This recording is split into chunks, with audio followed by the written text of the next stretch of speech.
അസ്സലാമു അലൈക്കും വറഹ്മത്തുള്ളാഹി വബറകാതുഹു.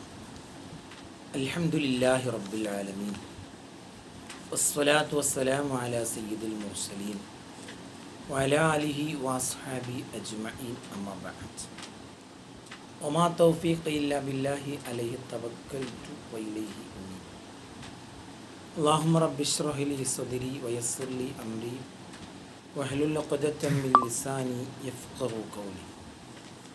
അസ്സലാത്തു വസ്സലാമു അലൈക യാ സയ്യിദി യാ റസൂലല്ലാഹ് ഖുദ് ബിയദി ഖല്ലത ഹീലതി അദ്രിക്നി യാ റസൂലല്ലാഹ് യാ ഹബീബല്ലാഹ്. ബഹുമാനമുള്ള സുഹൃത്തുക്കളെ, പ്രിയപ്പെട്ട സഹോദരങ്ങളെ, അല്ലാഹു സുബ്ഹാനഹു വ തആല നമ്മളെല്ലാവരെയും അനുഗ്രഹിക്കട്ടെ. പ്രതിസന്ധികളിൽ നിന്ന്, പ്രയാസങ്ങളിൽ നിന്ന്, രോഗങ്ങളിൽ നിന്ന്, പെട്ടെന്നുള്ള മരണങ്ങളിൽ നിന്ന്, അപകടങ്ങളിൽ നിന്ന് നമ്മളെയും നമ്മളെ കുടുംബങ്ങളെയും എല്ലാവരെയും അള്ളാഹു കാത്തുരക്ഷിക്കട്ടെ. അള്ളാഹു നമുക്കൊക്കെ ഖൈർ നൽകട്ടെ. പ്രിയപ്പെട്ടവരെ,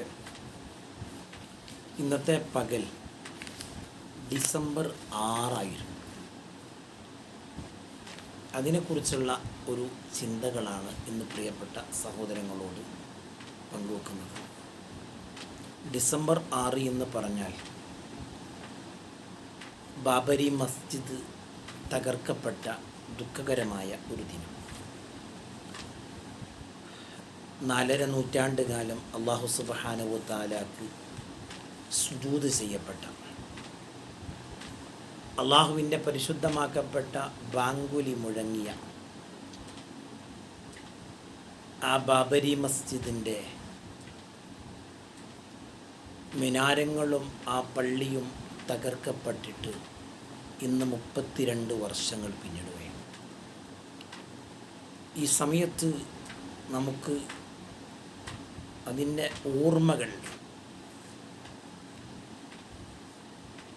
നമുക്ക്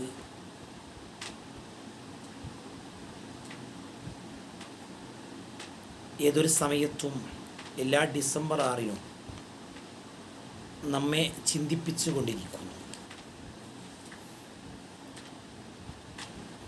ബഹുമാനപ്പെട്ട നമ്മുടെ രാജ്യത്തിൻ്റെ സുപ്രീം കോടതി അത് സംബന്ധമായി ഒരു തീരുമാനം പറയുകയും നമ്മളെല്ലാവരും അത് അംഗീകരിക്കുകയും ആ തീരുമാനത്തിൻ്റെ കൂടെ നാം നിൽക്കുകയും ചെയ്തു. ഇസ്ലാം മതവിശ്വാസികളായ നമ്മുടെ കടമയും കർത്തവ്യവും അങ്ങനെ തന്നെയാണ്. നമ്മുടെ പ്രയാസങ്ങൾ, പ്രതിസന്ധികളും ഒക്കെ റബ്ബിലേക്ക് അർപ്പിക്കുക എന്നുള്ളതാണ് നമുക്ക് ചെയ്യേണ്ട ഒരു കാര്യം. യഥാർത്ഥത്തിൽ എന്തിനായിരുന്നു ബാബരി മസ്ജിദ് തകർക്കപ്പെട്ടത് എന്ന് ചരിത്രത്തിലൂടെ ചിന്തിച്ചാലും, ചരിത്രങ്ങൾ പഠിച്ചാലും, അതിൻ്റെ മറ്റുള്ള പഠനങ്ങളിലൂടെ നമ്മൾ മുന്നോട്ട് പോയാലും ഒക്കെ കൃത്യമായ ഒരു ഉത്തരം നമുക്ക് കണ്ടെത്താൻ സാധിക്കുകയില്ല. ചില ആളുകൾ, ചില ഭീകരന്മാർ അത് തകർത്തു കളഞ്ഞു. എന്തായാലും ബാബരി മസ്ജിദ് തകർന്നു എന്നതിൻ്റെ പേരിൽ അത് തകർത്തത് ഹിന്ദുത്വ ഭീകരവാദികളായ ഏതാനും ചില ആളുകളാണ് എന്നുള്ളത് കൊണ്ടും നമ്മൾ ഇന്നേ വരെ അവരുടെ മതത്തെ കുറ്റപ്പെടുത്താൻ നമ്മൾ തയ്യാറാവുന്നില്ല. അല്ലെങ്കിൽ അവരുടെ മത ചിഹ്നങ്ങളെയോ അവരുടെ ആരാധനാ കേന്ദ്രങ്ങളെയോ കുറ്റപ്പെടുത്താനോ വികലമാക്കി ചിത്രീകരിക്കാനോ നമ്മളാരും തയ്യാറായിട്ടില്ല. ഇന്നേ വരെ ഒരു മുസ്ലിം ഒരു ക്ഷേത്രത്തിൻ്റെ പേരിൽ അത് തങ്ങളുടെ പള്ളിയാണ് എന്ന്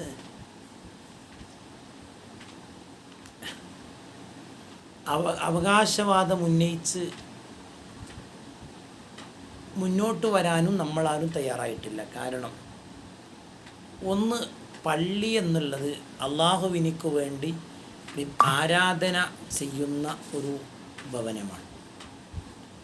ആ ആരാധന ഭവനം അത് ഒരാളുടെ മുതൽ അല്ലെങ്കിൽ ഏതെങ്കിലും മതവിഭാഗത്തിൻ്റേത് തട്ടിപ്പറിച്ച് കൊള്ളയടിച്ചിട്ട് നിർമ്മിച്ചാലോ അല്ലെങ്കിൽ മറ്റുള്ള മത കേന്ദ്രങ്ങളെ പള്ളിയാക്കിയാലോ അതിൽ നിസ്കരിച്ചാൽ അള്ളാഹു ഇഷ്ടപ്പെടുന്നില്ല. അതുകൊണ്ട് തന്നെ മറ്റു മതവിഭാഗത്തിൻ്റെ ക്ഷേത്രങ്ങളോ അല്ലെങ്കിൽ ചർച്ചുകളോ നമ്മൾ അധികാരത്തിൻ്റെ ഊക്കുകൊണ്ട് തട്ടിയെടുത്തിട്ട് അതിൽ നിസ്കാരം നിർവഹിച്ചാൽ, അതിൽ ഇബാദത്ത് ചെയ്താൽ അള്ളാഹു ഇഷ്ടപ്പെടുന്നില്ല, അള്ളാഹു പൊരുത്തപ്പെടുന്നില്ല. ആ ആരാധന സ്വീകരിക്കാൻ അള്ളാഹു തയ്യാറല്ല. അള്ളാഹു അതിനെ അങ്ങനെ ചെയ്യരുത് എന്നാണ് നമ്മളോട് പഠിപ്പിച്ചിട്ടുള്ളത്. എന്ന് മാത്രമല്ല, അത് കുറ്റമാണ്, വസ്ബാണ്, പിടിച്ചു പറയാണ് എന്നാണ് ഇസ്ലാം മതം പഠിപ്പിക്കുന്നത്. പിന്നെ എങ്ങനെ നമുക്ക് മറ്റു മതവിഭാഗങ്ങളുടെ ആരാധനാ കേന്ദ്രങ്ങളുടെ മേൽ അവകാശവാദം ഉന്നയിക്കാൻ സാധിക്കുകയില്ല. യഥാർത്ഥത്തിൽ ഇന്ത്യയിൽ അങ്ങനെ ഒരു പള്ളിയും നിർമ്മിക്കപ്പെട്ടിട്ടുണ്ടാവില്ല. കാരണം പള്ളി നിർമ്മാണത്തിന് നേതൃത്വം കൊടുക്കൽ ആ പ്രദേശത്തെ പണ്ഡിതന്മാരും പൗരപ്രമുഖരുമാണ്. രഹസ്യമായിട്ട് ആരും അറിയാതൊരു പള്ളി ഉണ്ടാക്കൂലല്ലോ. അവിടുത്തെ പണ്ഡിതന്മാരോ അല്ലെങ്കിൽ മതസംഘടനകളോ അല്ലെങ്കിൽ മുസ്ലിങ്ങളിലെ പൗരപ്രമുഖന്മാരോ ഒക്കെയാണ് പള്ളി നിർമ്മാണത്തിന് നേതൃത്വം കൊടുക്കുക. പണ്ട് കാലങ്ങളാകുമ്പോൾ അത് വലിയ ത്യാഗം സഹിച്ചുകൊണ്ടാണ് ചെയ്യുക. അപ്പോൾ എങ്ങനെയാണ് മറ്റു മതവിഭാഗത്തിൻ്റെ ആരാധനാലയം നമ്മൾ പള്ളിയാക്കാൻ നമുക്ക് കഴിയുക? സാധ്യമല്ല. അത് ഒരിക്കലും അത് ചിന്തിക്കാനേ നമുക്ക് കഴിയൂല. എല്ലാവരും അറിയൂല അങ്ങനെ ആകുമ്പോൾ.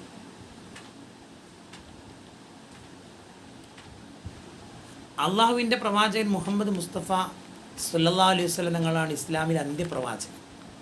ആ പ്രവാചകൻ്റെ അധ്യാപനങ്ങളും കൽപ്പനകളാണ് ഇസ്ലാം മതത്തിൻ്റെ നേരായ മാർഗം. അതിലും അങ്ങനെ തന്നെയാണ്. മഹാനായ ഉമർ റളിയല്ലാഹു അൻഹു സിറിയ സന്ദർശിച്ച സമയത്ത് അവിടുത്തെ ക്രൈസ്തവരായ ആളുകൾ നിസ്കാര സമയമായപ്പോൾ ഖലീഫയായ ഉമർ റളിയല്ലാഹു അൻഹുവിനോട് പറഞ്ഞു, അല്ലയോ ഖലീഫ, അങ്ങ് ഇവിടെ ഞങ്ങൾ ചർച്ച നിസ്കരിച്ചോളൂ, ശുദ്ധിയുള്ള സ്ഥലമാണ്. മുസ്ലിങ്ങൾക്ക് നിസ്കരിക്കാൻ ഒരു ശുദ്ധിയുള്ള സ്ഥലം മതി. അതെന്തായാലും ഇവിടെ ആയാലും കുഴപ്പമില്ല. ഉമർ റളിയല്ലാഹു അൻഹു അവരാ പറഞ്ഞത് വളരെയേറെ സ്നേഹത്തോടെ കാണുകയും അവരോട് പറഞ്ഞു, നിങ്ങൾ അങ്ങനെ മനസ്സ് കാണിച്ചതിൽ എനിക്ക് വലിയ സന്തോഷമുണ്ട്. കാരണം നിങ്ങളുടെ ആജ്ഞ അനുസരിച്ച് ഞാനിവിടെ നിസ്കരിച്ചാൽ ഒരു പക്ഷേ കുറേ കാലങ്ങൾ കഴിഞ്ഞിട്ട് ഇതിൻ്റെ മേൽ തർക്കങ്ങൾ വരും. ഇത് ഞങ്ങൾ ഖലീഫ നിസ്കരിച്ച പള്ളിയാണ്, അത് സ്ഥലമാണ്, അത് ഞങ്ങൾക്ക് കിട്ടണമെന്നുള്ള അവകാശവാദവുമായി ആരെങ്കിലുമൊക്കെ വന്നാൽ ഒരു പ്രശ്നം മനുഷ്യർ തമ്മിൽ ഉണ്ടാകുമല്ലോ, മതവിഭാഗങ്ങൾ തമ്മിൽ. അത് ഒഴിവാക്കാൻ വേണ്ടി ഞാനിവിടെ നിസ്കരിക്കുന്നില്ല എന്ന് പറഞ്ഞു ഉമർ റളിയല്ലാഹു. ഈ ഒരു സന്ദേശം പ്രിയപ്പെട്ടവർ, എത്ര സുന്ദരമായ ആശയമാണിത്. ഇങ്ങനെയുള്ള ഒരു മതവിഭാഗത്തിൻ്റെ ആരാധനാലയങ്ങളെയാണ്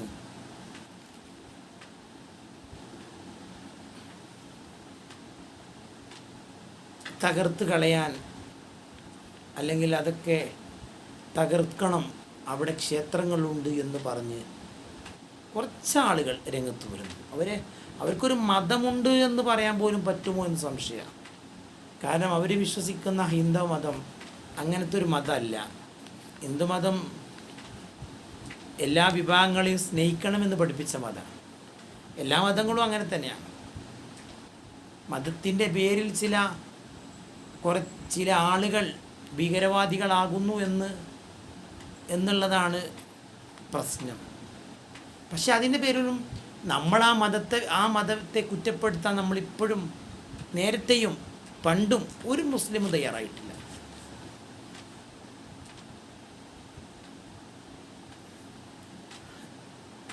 നമ്മളെ ചരിത്രത്തിൽ നിന്ന് മനസ്സിലായതനുസരിച്ച് 1528 മീർബാഖിയാണ് ബാബരി മസ്ജിദ് നിർമ്മിച്ചത്.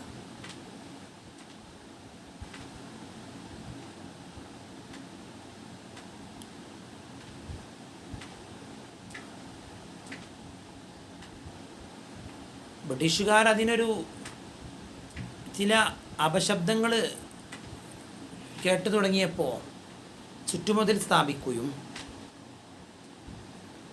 1949 ഇൻ്റർനെറ്റിൽ നിന്ന് കിട്ടിയ ഒരു രേഖ അനുസരിച്ചാണ് ഞാൻ സംസാരിക്കുന്നത്,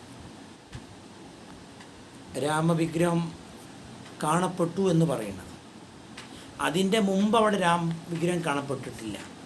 അപ്പോൾ 400 കൊല്ലവും ഒരു വിഗ്രഹവും അവിടെ എന്തുകൊണ്ട് കണ്ടിട്ടില്ല? അവിടെയാണ് നമ്മൾ ചിന്തിക്കേണ്ടത്. അങ്ങനെ എന്തായാലും 1992 ഡിസംബർ 6 കരസേവകർ അത് പൊളിച്ചു.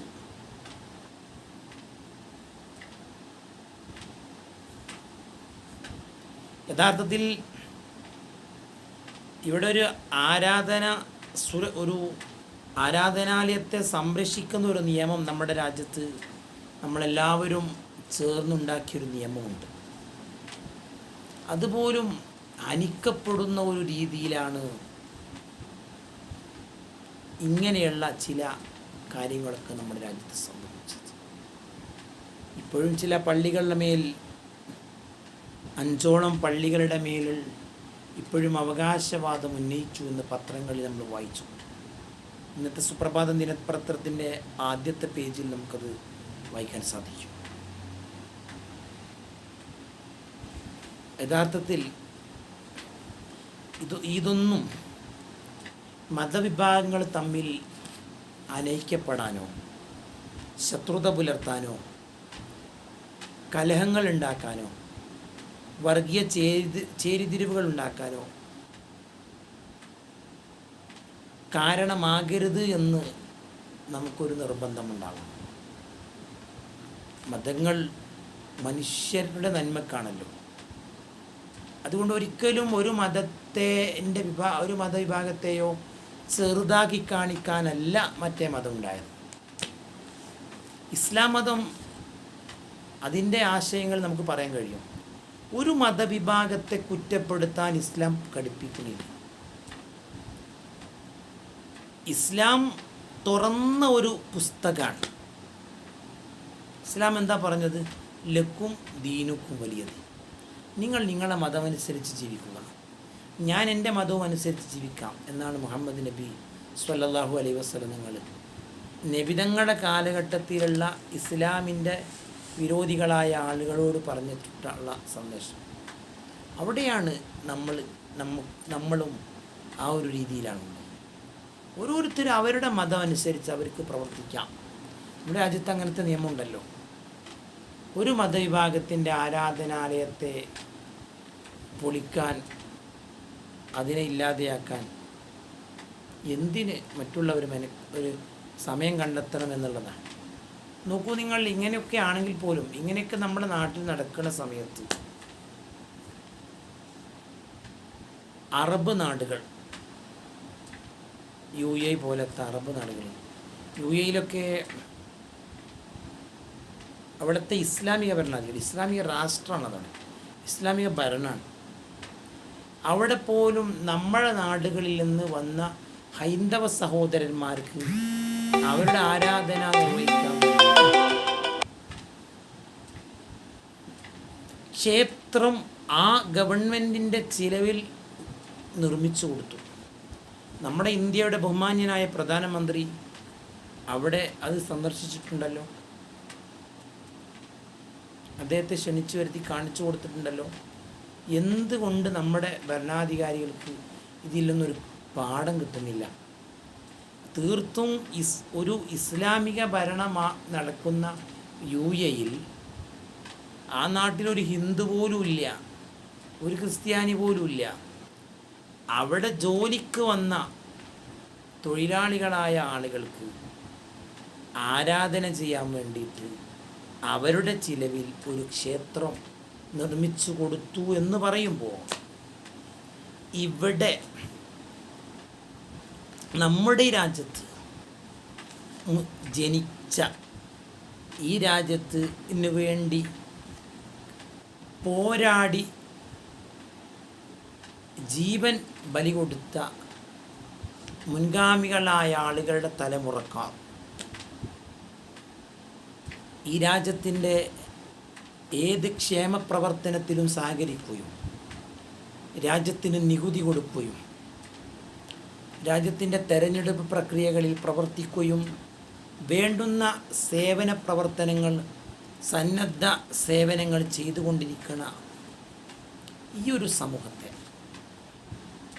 അവരുടെ ആരാധനകൾ ഭവനങ്ങളെ എന്തിന് ഈ രാജ്യത്തുള്ള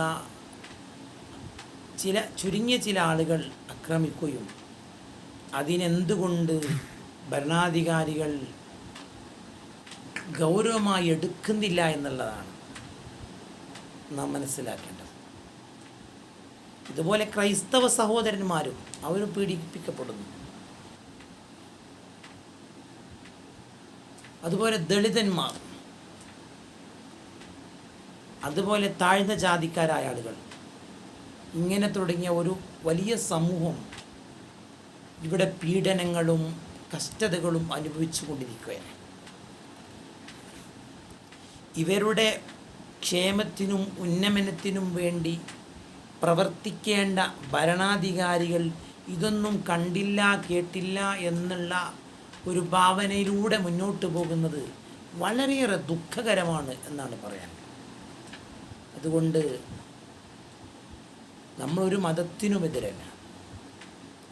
എന്നാൽ നമുക്ക് നമ്മുടെ രാജ്യത്തിൻ്റെ പൊതു ഖജനാവിൽ നിന്നെടുത്ത് പള്ളിയും മദ്രസയും ദീനി മതപരമായ സ്ഥാപനങ്ങളും ഉണ്ടാക്കിത്തരണം എന്നുള്ള വാദം നമുക്ക് ഇല്ല. അങ്ങനെ നമ്മൾ വാദിക്കണില്ല, പറയണില്ല. നമ്മൾ അധ്വാനിച്ച സമ്പത്ത് കൊണ്ട് നമ്മളുണ്ടാക്കുന്ന ഭവനത്തെ, അതും ഒരു മറ്റു മതത്തിൻ്റെയോ അല്ലെങ്കിൽ സർക്കാരിൻ്റെയോ ഭൂമിയിലല്ല, പൊതുഭൂമിയിലല്ല, സർക്കാരിൻ്റെ ഭൂമിയിലല്ല, അതൊരു മറ്റു ആളുകളുടെ ഭൂമിയിലല്ല, അവനവൻ കാശ് കൊടുത്ത് വാങ്ങിയ ഭൂമിയിൽ ആരാധനാ ഭവനങ്ങൾ ഉണ്ടാക്കുകയും ആരാധന നടത്തുകയും ചെയ്യുമ്പോൾ അത് എന്തുകൊണ്ടൊരു വെറുപ്പോടുകൂടെ കാണുന്നു എന്നുള്ളതാണ് നമുക്ക് ആലോചിച്ചിട്ട് മറുപടി കിട്ടാത്തത്. അതുകൊണ്ട് ബാബരിയിൽ നിന്ന് നമുക്ക് പറയാനുള്ളത് ഇതാണ്: എല്ലാവരോടും സ്നേഹത്തോടെ വർദ്ധിക്കാൻ നമ്മുടെ രാജ്യത്ത് എല്ലാവർക്കും ആകണം. നമ്മുടെ രാജ്യത്ത് ഹിന്ദുവും മുസ്ലിമും ക്രിസ്ത്യനും ബുദ്ധനും ജൈനനും അതല്ലാത്തവനും ദളിതനും പാവപ്പെട്ടവനും മുതലാളിയും തൊഴിലാളിയും എല്ലാവരും സ്നേഹിച്ചും ഐക്യപ്പെട്ടും സഹോദര്യ ബന്ധത്തോടെ ജീവിക്കണ, ആരാധന ചെയ്യുന്ന, അവനവൻ്റെ ഇഷ്ടമുള്ള ആരാധനാകർമ്മങ്ങൾ നിർവഹിക്കുന്ന ഒരു രീതിയിലേക്ക് നമ്മുടെ രാജ്യം വരണം. അങ്ങനത്തെ ഒരു രാജ്യത്തിൻ്റെ നിർമ്മിതിയിൽ പങ്കാളികളാവാൻ, അതിനുവേണ്ടി പ്രവർത്തിക്കാൻ, അതിനുവേണ്ടി സഹായിക്കാൻ എല്ലാ ജനവിഭാഗത്തിനും, മതേതര ജനാധിപത്യ കാര്യത്തിൽ വിശ്വസിക്കുന്ന എല്ലാ ആളുകൾക്കും സാധിക്കട്ടെ. ആ ഒരു രീതിയിലേക്ക് നമ്മുടെ രാജ്യത്തെ നയിക്കാൻ നമ്മുടെ രാജ്യം ഭരിച്ചുകൊണ്ടിരിക്കുന്ന ഭരണാധികാരികൾക്കും സാധിക്കട്ടെ എന്നാണ് ഈ ഒരു ബാബരി സന്ദേശത്തിൽ പറയാനുള്ളത്. അള്ളാഹു അനുഗ്രഹിക്കട്ടെ. സല്ലല്ലാഹു അലാ മുഹമ്മദ് സ്വല്ലല്ലാഹു അലൈഹി വസല്ലം. അല്ലാഹുമ്മ സ്വല്ലി അലാ മുഹമ്മദ് യാ റബ്ബി സ്വല്ലി അലൈഹി വസല്ലം. എല്ലാവരും ദുആ ചെയ്യുക. അസ്സലാമു അലൈക്കും വറഹ്മത്തുള്ളാഹി വബറകാതുഹു.